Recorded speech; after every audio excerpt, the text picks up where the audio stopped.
Zee 24 तास एक पाऊल पुढे। या सिरियल किलरला जेरबंद करण्यासाठी कोल्हापूर पोलिसांकडून प्रयत्न केला जातोय। अनेक क्लुप्त्यांचा वापर केला जातोय, मात्र तो काही पोलिसांच्या हाती लागत नाही। धक्कादायक बाब म्हणजे शाहूपुरी पोलीस ठाण्यापासून हाकेच्या अंतरावर घडलेल्या खुनाच्या या घटनांमुळे सर्वसामान्य नागरिक चांगलेच धास्तावलेत।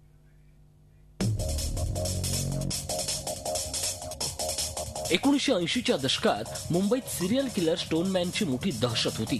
फुटपाथवर झोपलेल्या लोकांच्या डोक्यात दगड घालून त्यानं एका पाठोपाठ एक खून सत्राचं आरंभलं होतं। स्टोनमॅन मर्डर्स हा चित्रपट त्यावरच आधारित होता। मात्र रुपेरी पडद्यावरची कहाणी जेव्हा वास्तवात येते तेव्हा समाज हादरून जातो। कोल्हापुरातील नागरिक सध्या अशाच एका स्टोनमॅनच्या भीतीच्या छायेत जगतायत।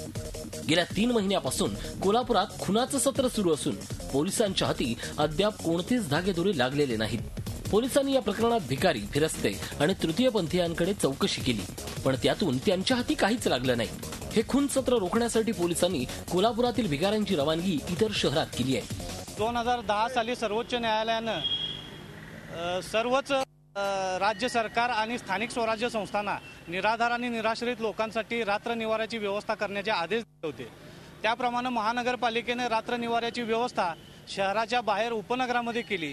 1 महिनाभर हे रात्र निवारा चाललं। ठेकेदारी पद्धतीनं या ठिकाणी पैसे उकळण्याचा धंदा चालला। त्यानंतर 1-2 महिन्यामध्ये हे रात्र निवाऱ्याची व्यवस्था बंद पडली।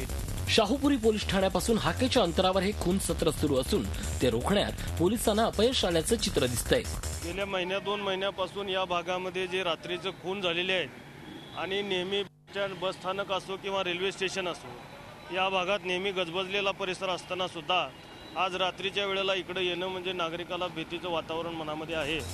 सिरियल किलरचा छडा लावण्यासाठी पोलिसांनी अनेक क्लुप्त्या वापरून पाहिल्या। रेल्वे स्टेशन परिसरात सापळा लावला, गस्त वाढवली, पण त्याचा काहीच उपयोग होताना दिसत नाहीये। त्यामुळे हा सिरियल किलर कधी जेरबंद होणार असाच प्रश्न कोल्हापूरकरांकडून विचारला जातोय। Pratap Naik, Zee media, Kolhapur. Zee 24 तास एक पाऊल पुढे।